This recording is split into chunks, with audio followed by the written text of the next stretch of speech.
আমার 7 বছরের জেল হয়েছে। জেল হওয়ার পর আমি বাইরে হয়েছি। এর ভিতরে আমাদের অনেক কিছু হারাইছে। আমার ব্যক্তিগতভাবে বলছি, আমার স্ত্রী বলতে আমাকে ছেড়ে চলে গেছে ভাই।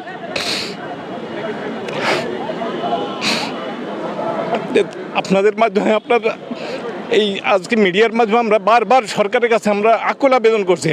আমরা কোনো কিচ্ছু চাই না, আমাদের সম্মানটুকু আমাদের ফিরে দেওয়া হোক। আমাদের সমাজে আমরা এখনও পর্যন্ত বসবাস করতে পারি না। আমাদের সমাজে আমাদেরকে নিয়ে অনেক ন্যাক্কারজনক কথাবার্তা বলে ভাই।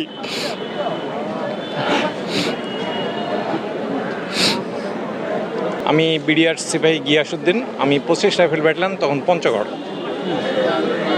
2009 সালে 25 এবং 26 তারিখে যে বিডিআর মানে পিলখানা যে হত্যাযোগ্য ঘটনা ঘটে, তখন আমি পঞ্চগড়ে আমার দায়িত্বরত অবস্থা আমি পালন করি। এবং কি সেখানে কোনো ধরনের কোনো বিদ্রোহ বলেন, কোনো হত্যাযজ্ঞ বলেন, কোনো কিছুই ঘটেনি। কালকে আমরা ফেসবুকের মাধ্যমে একটা দেখতে পারলাম, স্বরাষ্ট্র উপদেষ্টা মহোদয়ের একটা বক্তব্য।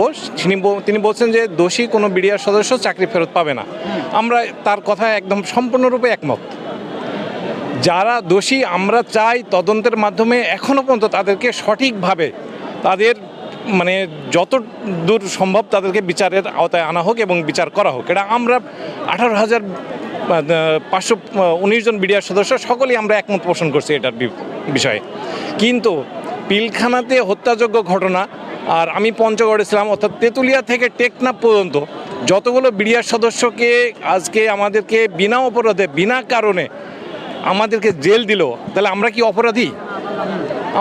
আমরা একদম বুকে হাত দিয়ে শপথ করে বলতে পারি যে আমাদের দ্বারাই সরকার এবং বিডিআরের ব্যক্তিগত কোনো সম্পত্তি 25 পয়সাও কোনো ক্ষয়ক্ষতি আমাদের দ্বারা হয়নি।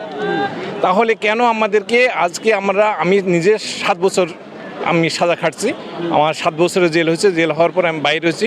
এর ভিতরে আমাদের অনেক কিছু হারাইছে। আমার ব্যক্তিগতভাবে বলছি, আমার স্ত্রী বলতে আমাকে ছেড়ে চলে গেছে ভাই।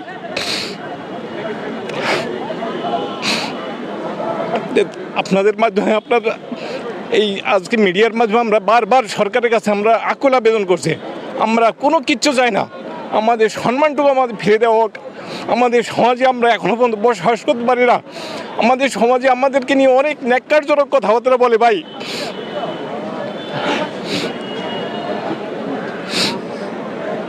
যাক, আপনাদের মাধ্যমে আমি আবারও বলছি যে আমাদের ন্যায় দাবি, আমরা যারা নিরপরাধী বিডিআর তাদেরকে আমাদেরকে সকলকেই চাকরিতে পূর্ণবহাল করা হোক। আমাদের বিডিআরের প্রত্যেকটা সদস্যকে পূর্ণাঙ্গভাবে সরকারি রাষ্ট্রীয়ভাবে যতটা আমাদের সুযোগ সুবিধা, আমি 16 বছর চাকরি করছি, 16 বছরের বেতন ভাতা থেকে শুরু করে 16 বছরের বেতন ভাতা থেকে শুরু করে আমাদের সমস্ত দাবি দাবা, আমাদের রেশন বেতনগুলো আমাদের পূর্ণাঙ্গভাবে আমাদের বুঝিয়ে দিয়ে আমাদের সসম্মানে আমাদের আবারও সেই বিডিআরে রূপান্তরিত করে আমাদের স্ব ইউনিটের জন্য আমাদেরকে নিয়োগ দেওয়া হয়, এই দাবি আপনাদের মাধ্যমে।